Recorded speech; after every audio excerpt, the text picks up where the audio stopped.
All right, hey guys, today I want to show off pretty much the last P320 build I have as of now. I might have more later, which is the Killer Innovations build. This is this is a carry size, 3.9-inch barrel, thread barrel actually with compensator. So first thing first, safety check as usual, empty mag. Empty chamber. All right. So, FCU, the same as before. You can check out my video for my X5 Legion where I mentioned what I did to the FCU, like replace the springs and the adjustable triggers and all that good stuff from Armory Craft. Grip. This is the SIG AXG medium size aluminum grip plus the Armory Craft brass and steel, I believe, grip panel and grip insert, and a AXG Pro magwell, which is metal, and also it's a not too crazy. It's a low profile, which I like. I never like my magwell to go like super crazily big because I don't really go to match or competition and those kind of things. Gas pedal, normal, standard thing, and red dot and laser weapon light as common accessories.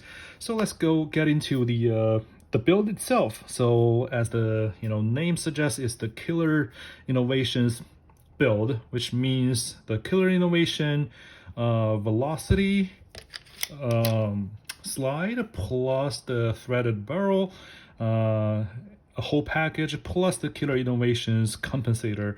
So three pieces together, it really comes together very nicely. You can see all the cut aligning to each other. So I usually love buying stuff which is a whole package, looks really integrated well together.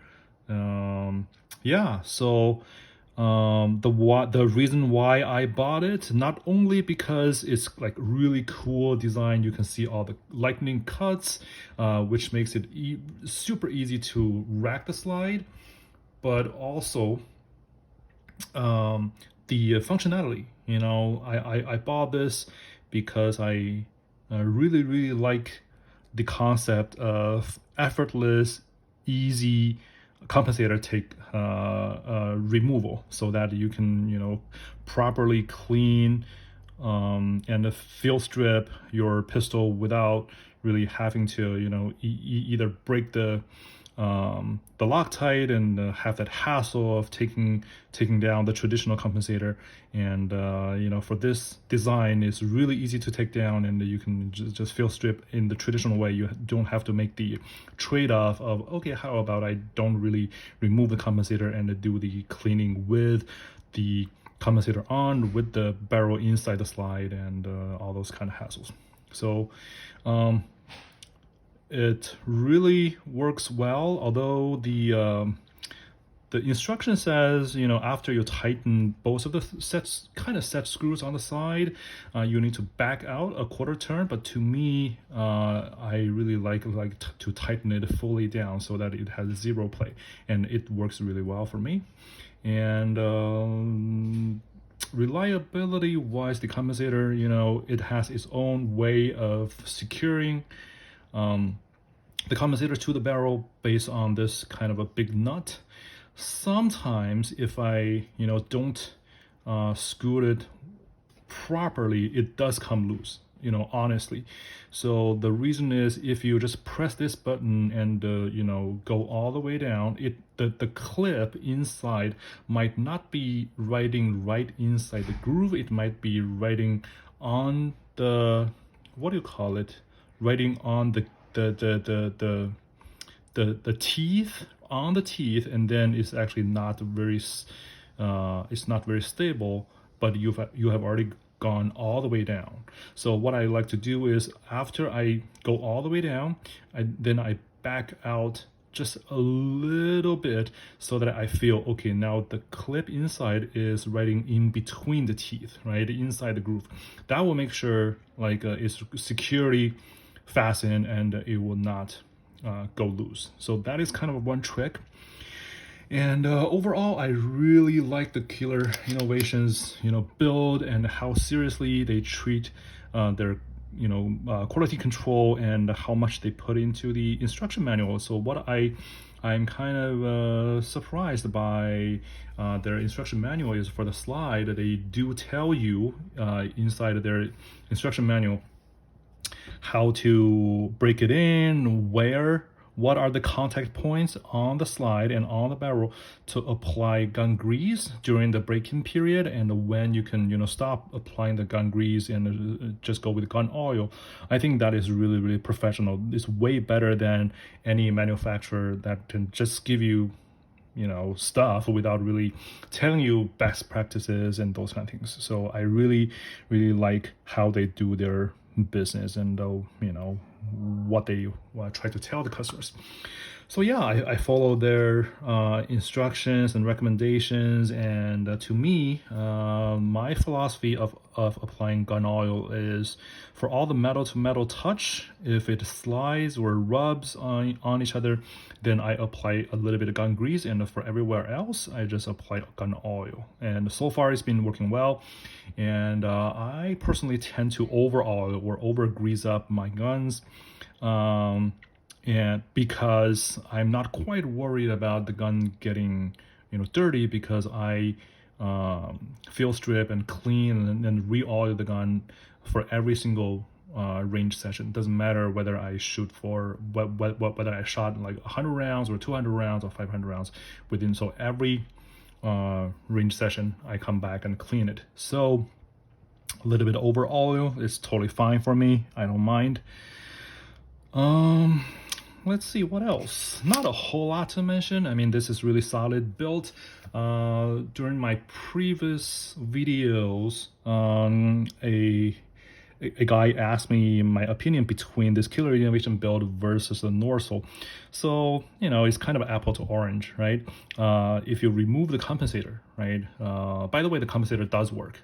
But you can argue whether it works because of the additional weight or it works because of the comp itself. I shot the just 115 grain regular factory ammo. I didn't shoot any like a plus P or NATO. I feel it works. I feel it makes a big difference, but people have different experience. So anyhow, people can argue, hey, comp doesn't really work for factory ammo. Sure, you have your theory, and I don't disagree, but it works. I don't care whether it's because of the comp, because of the gas, or it's because of added weight.